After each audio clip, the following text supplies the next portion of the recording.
नमस्कार दोस्तों, कैसे हैं आप सब। भगवान से प्रार्थना करता हूं कि आप सब अच्छे हों और अच्छे ही बने रहें। एक बार फिर से स्वागत है आपका हमारे इस नर्सिंग पब्लिक ब्लॉग के वीडियो में। अगर आपको हमारा वीडियो अच्छा लगता है तो कृपया हमारे इस चैनल नर्सिंग पब्लिक ब्लॉग को सब्सक्राइब करें और वीडियो को लाइक करें और शेयर करें। दोस्तों, आज का वीडियो आप सबके लिए बहुत ही खास होने वाला है, क्योंकि आज के वीडियो में बहुत ऐसी इन्फॉर्मेशन देने वाले हैं हम जो आपके बहुत आगे काम आने वाली है। तो दोस्तों, निवेदन है आपसे कि बने रहिए हमारे वीडियो में लास्ट तक और जानिए एक ये महत्वपूर्ण इन्फॉर्मेशन। भविष्य मालिका के अनुसार, भविष्य मालिका के सबसे महागुप्त ग्रंथ पद्मकल्प के अनुसार 23 अंक यानी अप्रैल 2023 से लेकर अप्रैल 2024 के अंदर भारत में एक महायज्ञ होगा। आपने यज्ञ तो अनेकों देखे होंगे, लेकिन ये वाला यज्ञ बिल्कुल अलग है, क्योंकि इस यज्ञ में खुद हमारे विश्व के भविष्य वक्ता संत अच्युतानंद जी उपस्थित रहेंगे। और ग्रंथ में लिखे लेख के अनुसार इस यज्ञ के बाद में भारत में 3 भयंकर महाविनाश होंगे, जिसमें अनेकों प्राण जाने की आशंका है।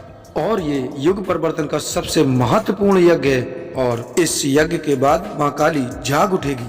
और अभी अभी की ताजा अपडेट यानी न्यू इन्फॉर्मेशन, क्योंकि अभी अभी हाल ही में प्रोमेड सोसाइटी ने एक अत्यंत चिंताजनक खबर पेश की है, जिसके कारण पूरी दुनिया में हड़कंप मच चुका है। ये वही संस्था है जिसने 2019 में सबसे पहले कोविड-19 के बारे में सतर्क किया था। और इस संस्था ने आज फिर से एक सतर्क वाणी जारी की है, क्योंकि 13 नवंबर 2023 से लेकर अभी तक चाइना में 1 लाख के करीब बच्चे एक रहस्यमयी बीमारी का शिकार हो चुके हैं। स्कूल बंद हो चुके हैं, हॉस्पिटल फुल हो चुके हैं और परिस्थिति आउट ऑफ कंट्रोल हो चुकी है। WHO ने चाइना से 24 घंटों के अंदर इस रहस्यमयी बीमारी की रिपोर्ट सबमिट करने के लिए कहा है।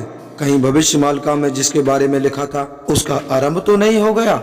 आइए जानते हैं अब इन बातों को पूरी डिटेल में। आज पृथ्वी का संतुलन पूरी रूप से बिगड़ चुका है और जानवरों की संख्या आज लगातार कम होती चली जा रही है, क्योंकि आप देख ही रहे होंगे कि जंगलों को हर जगह नष्ट किया जा रहा है, पर्यावरण बिल्कुल समाप्त होता जा रहा है और इसीलिए खतरनाक वायरस फिर से जीवित होते जा रहे हैं। और इस घोर संकट भरे समय में महामारी एक ऐसा शब्द, जिस शब्द को सुनते ही हर कोई सतर्क हो जाता है, क्योंकि दुनिया में जब जब महामारी फैली हुई है तब तब बड़े स्तर पर विनाश अवश्य हुआ है। कलयुग के इतिहास अनुसार प्रत्येक 100 वर्ष के अंतराल में एक महामारी आती है, लेकिन भविष्य मालिका के अनुसार आज का समय युग परिवर्तन का समय है, यानी कलयुग का अंत और सतयुग का आरंभ। इसीलिए ये 100 वर्षों का अंतराल कोई मायने नहीं रखता, यानी किसी भी समय पृथ्वी के किसी भी स्थान से एक या उससे भी अधिक महामारियां फैल सकती हैं। और दोस्तों, आपकी जानकारी के लिए बता दें कि प्रोमेड वही एक संस्था है जिसने दुनिया में सबसे पहले कोविड-19 के बारे में जानकारी दी थी। और अब नवम्बर 2023 फिर से उसी प्रोमेड सोसाइटी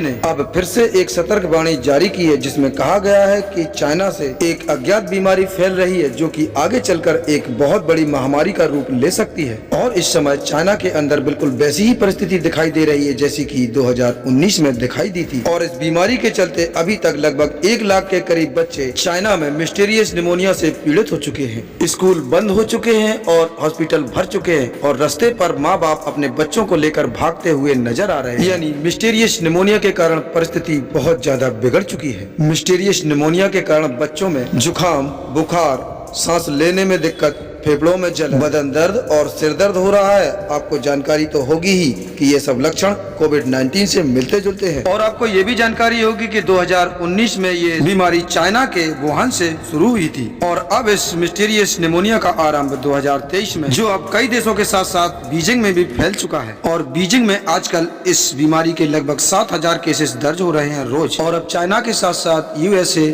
नीदरलैंड और डेनमार्क में इस मिस्टीरियस निमोनिया के मरीज बहुत ज्यादा पाए जा रहे हैं। और चीन में भी अब तक लगभग 1.5 लाख से करीब बच्चे बीमार हो चुके हैं। और अब भी चाइना पिछली बार की तरह ही बिल्कुल चुपचाप बैठा है। चाइना ने अभी तक ये पता नहीं लगा पाया है कि इस बीमारी का कारण क्या है। इसी वजह से WHO ने 24 घंटे के अंदर चाइना को इस रहस्यमयी बीमारी की रिपोर्ट दर्ज करने के लिए कहा है, ताकि उसकी जांच करके पूरी दुनिया को सतर्क किया जा सके। लेकिन चाइना फिर भी पूर्ण रूप से मौन है। चाइना में इस बीमारी की शुरुआत 13 नवंबर 2023 को हुआ था, लेकिन अभी भी चाइना इस बीमारी को छुपाने की कोशिश कर रहा है। लेकिन वो तो एक प्रोमेड सोसाइटी है जिसने इसका पता लगा के सबको सूचित किया। इन सब घटनाओं का क्रम देख के ये लगता है कि चाइना के अंदर कुछ तो गड़बड़ है, या फिर चीन दुनिया में कोई गड़बड़ी फैलाने की कोशिश में बराबर लगा हुआ है। और मैं अब आपके सामने कुछ महत्वपूर्ण जानकारियों को रखता हूँ जिनका जानना आपके लिए बहुत ज्यादा जरूरी है। ध्यान से सुनिएगा। लगभग कुछ दिनों पहले Chinese president Xi Jinping USA गए थे बाइडेन चचा से मिलने के लिए। तो वहाँ पर दोनों का बहुत ज्यादा झगड़ा हो गया और उस झगड़े में बाइडेन चचा ने शी जिनपिंग को तानाशाह कह दिया। तो शी जिनपिंग ने कहा बाइडेन चचा से कि हम ताइवान को लेकर रहेंगे। ये झगड़ा किसी बंद कमरे के भीतर नहीं बल्कि एक हाई लेवल प्रेस कॉन्फ्रेंस के सामने हुआ था, जिसमें दुनिया की प्रमुख समाचार संस्थाएं उपस्थित थी। और ये झगड़ा इतना भयानक हो गया था कि प्रेस कॉन्फ्रेंस को बंद करके सभी पत्रकारों को वहां से जाने का आदेश दे दिया गया। ये झगड़ा इतना बढ़ गया था कि ठीक इसके एक सप्ताह बाद चाइना के अंदर मिस्टीरियस निमोनिया फैल गया और इसमें चाइना के अंदर 1.5 लाख से भी अधिक बच्चे घायल हो गए, यानी लगभग 1.5 लाख बच्चे बीमार हो गए। अब सोचने की बात तो ये है कि इसमें बच्चे ही क्यों अधिक बीमार हो रहे हैं। कहीं ऐसा तो नहीं कि चाइना ने अपनी लैब में स्पेशली डिजाइन या मॉडिफाई वायरस को बनाकर या फिर कोविड-19 के वायरस और भी मॉडिफाई करके और भी खतरनाक बना के उसे फैला तो नहीं दिया। अनेकों संस्थाओं का कहना है कोविड-19 के वायरस को चाइना के वुहान बायो लैब में बनाया गया था। वर्तमान में चाइना के बीजिंग एवं लियोनिंग प्रोविंस में भी बायो लैब मौजूद है, जहां पर वायरस पर रिसर्च होता है। अनेकों संस्थाओं का कहना है कि कोविड-19 वुहान वेट मार्केट से फैला था, जहां पर मांस मछली बेचा जाता है। वर्तमान में चाइना के बीजिंग और लियोनिंग में बड़े बड़े वेट्स मार्केट मौजूद है। संत अच्युतानंद दास जी ने अपनी भविष्यमालिका के माध्यम से कहा था कि 24 अंक में गुप्त मृत्यु होगी, यानी कौन कहां और कैसे मरेगा ये किसी को भी पता नहीं चलेगा। तो चाइना की एक नई रहस्यमय बीमारी कहीं उसी का तो आरंभ नहीं, ये हो भी सकता है और नहीं भी। आप सबकी इस बारे में क्या राय है हमें कमेंट करके जरूर बताएं।